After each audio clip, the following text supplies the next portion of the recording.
Alors, Alicia, vous allez remettre votre couronne dans quelques heures, votre couronne de Miss Guyane. Un sentiment par rapport à cela? Alors contente puisque du coup on va élire une nouvelle Miss Guyane qui va enfin rentrer dans cette grande famille, et puis c'est vrai que je vais pouvoir lui donner quelques conseils et jouer mon rôle de grande sœur, même s'il y a de fortes chances que je sois même plus jeune qu'elle, mais c'est vrai que j'ai hâte que cette complicité là se mette en place, se crée, mais un peu de nostalgie malgré tout puisque ça reste une passation de couronne et donc oui, un peu de nostalgie, mais quand même contente de me dire que je vais partager aussi cette aventure là avec quelqu'un d'autre, et de me dire aussi qu'en tant que Miss Guyane je suis Miss France. Du coup j'ai encore un petit peu de temps devant moi avant de me dire que tout est fini. Alors justement, l'année de Miss France, comment ça s'est passé? Un petit bilan par rapport à cela? Un petit bilan, je dirais que du positif. C'est vrai que cette année elle a été riche en expériences, en rencontres. Et puis ce n'est pas fini, j'ai encore quelques petites choses à venir. Mais c'est vrai que je pense que pour la suite c'est un vrai tremplin. Et avoir été élue à 18 ans, c'est une bonne formation de vie pour même mon entrée dans la vie professionnelle par la suite.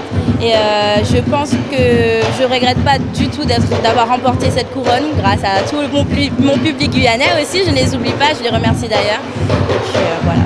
Alors, prochaine étape, l'élection de Miss Univers, votre état d'esprit par rapport à cela? Alors c'est vrai que Miss Univers c'est très bientôt, le 26 novembre à Las Vegas, donc un peu de stress parce que de toute façon ça reste une grosse compétition.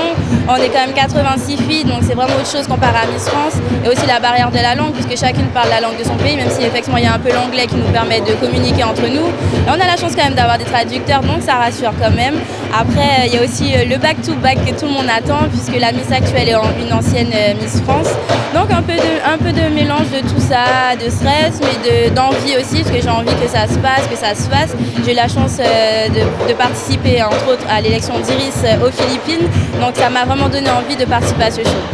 Alors, et après l'élection de Miss France, Miss Univers, est-ce que vous réfléchissez déjà un petit peu à tout cela? Alors, je réfléchis un petit peu, puisque c'est vrai que j'ai envie de me lancer dans ma carrière de mannequinat, donc je vais mettre tout en œuvre pour que ça commence dès janvier, et puis aussi reprendre mes études, mais cette fois-ci dans le marketing en septembre, la rentrée prochaine. Alors, toute dernière question, oui. Un conseil.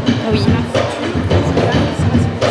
Alors, le futur conseil, c'est surtout de profiter, de prendre tous les conseils de son comité et puis de son ancienne Miss Guyane qui est moi-même. Et puis oui,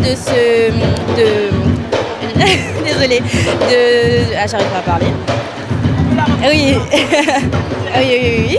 Et aussi, il y a un mot, j'ai un blocage. Oui. Et aussi de s'entourer de sa famille, parce que c'est assez important, puisqu'on part un mois de stress, un mois de fatigue aussi.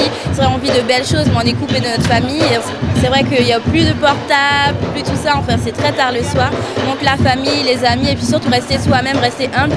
Certes, il y a la compétition, mais c'est aussi une belle aventure humaine. Donc c'est aussi le but de se faire des amis, de se faire de beaux souvenirs même pour la suite. 18 et